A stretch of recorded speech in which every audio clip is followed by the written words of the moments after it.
16 teams and 4 sectional titles are up for grabs. 2 of those teams going to be taking the field here tonight at Birdie Field. Central going to be hosting Westfield in this sectional semifinal. You can see the Chicopee Comp Colts warming up here behind me. They arrived just a few minutes ago with the help of a police escort and plenty other fans in tow. As for the Chicopee High Pacers, they've been on the field for close to an hour now getting ready for this game. And as you can hear, excitement is high. Chicopee Comp hoping to extend its win streak in the SOAR game. But both of these teams coming into tonight undefeated on the year. As you can see, it's a bit rainy. The wind's starting to pick up right now, and it's kept some of the fans away so far tonight. There's going to be another game after this one when West Springfield comes to take on Putnam. And parts of these regulations were created with these early summer practices in mind. Given the heat, trainers will be keeping an eye out for anything that might take you from the field to the sideline. Governor Malloy added that they're in the process of adding an ice rink to the XL Center and would be willing to make any necessary upgrades. And while many Western Mass fans might be loyal to their Bruins, it's an intriguing proposition. The Bruins TD Garden is more than 90 miles away from Springfield, while the XL Center just 27 miles down the road.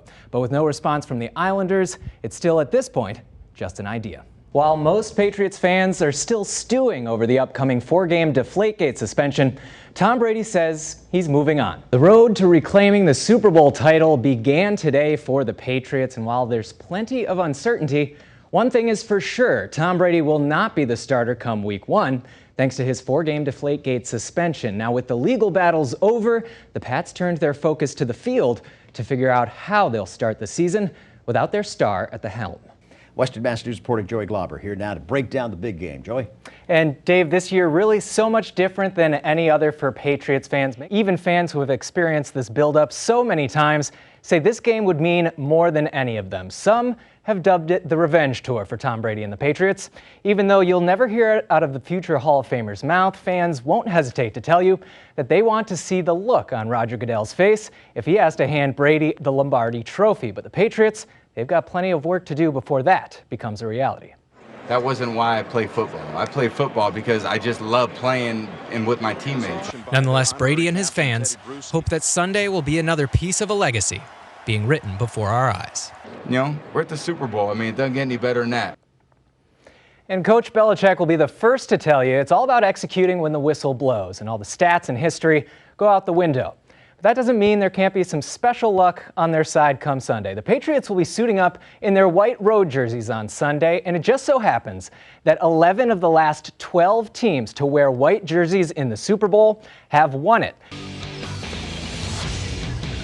What they haven't been able to do is get off to a fast start in the first quarter. In their last 6 Super Bowls, this is an incredible stat, they haven't scored a single point in the first quarter. So we're due. Oh boy. That's how I see it. More than due. One thing that bodes well for the Patriots when it comes to Matt Ryan is when they fall behind. And the magic number, according to the stats, appears to be 9 points. So when trailing by 8 or less points, Matt Ryan's still pretty solid all throughout the year. But when they trail by 9 or more points, he's only thrown 1 touchdown. His passer rating falls by 30 points. So if the Patriots are able to get out with a big lead, there's nothing that shows us that Atlanta has really been able to come back. Bringing hordes of fans to Holyoke High School today, and all of them went right down to the wire. In Division II, it was 2 teams who earned upsets in the opening round. These teams are still hoping to play another day. That includes the Westfield Bombers, whose amazing turnaround brought a trophy back to Montgomery Street. The NBA Finals living up to the hype. In Game 1, the 2 superstars at the center of this series combining for 70 points, putting fans on the edge of their seats in Oakland. Golden State in the finals for the first time in 40 years, while the Cavs are trying to snap a 50-year championship drought for the entire city of Cleveland. So here's a look at Game 1 by the numbers. The winner of Game 1 has a 48-20 record in the rest of the series in NBA Finals history. LeBron's teams have struggled when they haven't gotten on the board first in Game 1. Things aren't getting any easier for Sox fans this spring. This morning, Boston has completed their 4th 3-game losing streak in the month of May. It was an ending that you wouldn't believe unless you saw it. Too perfect even for a Hollywood script. Derek Jeter went out in style in his last game at Yankee Stadium last night, and his 11,187th at-bat began, as they all have, with former Yankees announcer Bob Shepard's famous call. Now batting for the Yankees, number 2, Derek Jeter. Number 2. And the Ohio State Buckeyes Bears are the first national champions of the playoff era. The sounds of celebration for the Buckeye faithful as they bring home their 8th national championship against the Oregon Ducks. But it wasn't an easy road for Ohio State. They needed some blowout wins to even get into the inaugural playoff. Then they faced the top 2 teams in the country, all with their 3rd-string quarterback at the helm. It starts with a dream and a mat, with a somersault, a cartwheel, and even a few fleeting moments atop a balance beam. But in Rio, we've seen those dreams can become a reality. Everything that has led me up to this moment has paid off. It's something that's not lost on young fans here in Western Mass. So it's not a surprise that every 4 years, gymnastics centers get a little boost. I mean, we just have a lot of the gymnasts coming in for more training. Haley Cloud is the director at New England Dance and Gymnastics Center in Westfield. It's one of several places that have already started to see the effects that the summer games have had on registration.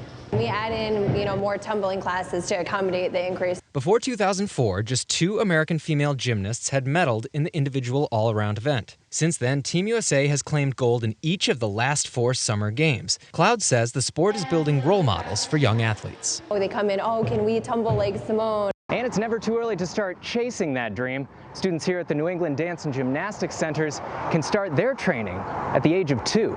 So I actually started gymnastics at about 6. Dancer and former gymnast Nick Burridge says for some, there's still something missing. Starting to see more celebrity within the female gymnasts and dancers, but you don't really necessarily see that in the men. But seeing the sport on the international stage remains an inspiration. Just the fact that it has such wide broadcast across the world, I think that definitely sparks some interest. In Rio, the new gold medalist deflected the pressure of being the sport's ambassador. I don't think I was ever the face of gymnastics. I'm just Simone Biles. But like it or not, many still look to Team USA to pave the way. I think I started gymnastics because I wanted to be like Dominique Moceanu. For me, that was a huge inspiration as a child. I saw that on TV and I was like, I can do that. For now, future gold medal hopefuls will have to take it one step, jump, and flip at a time. In Westfield, Joey Glauber, Western Mass News.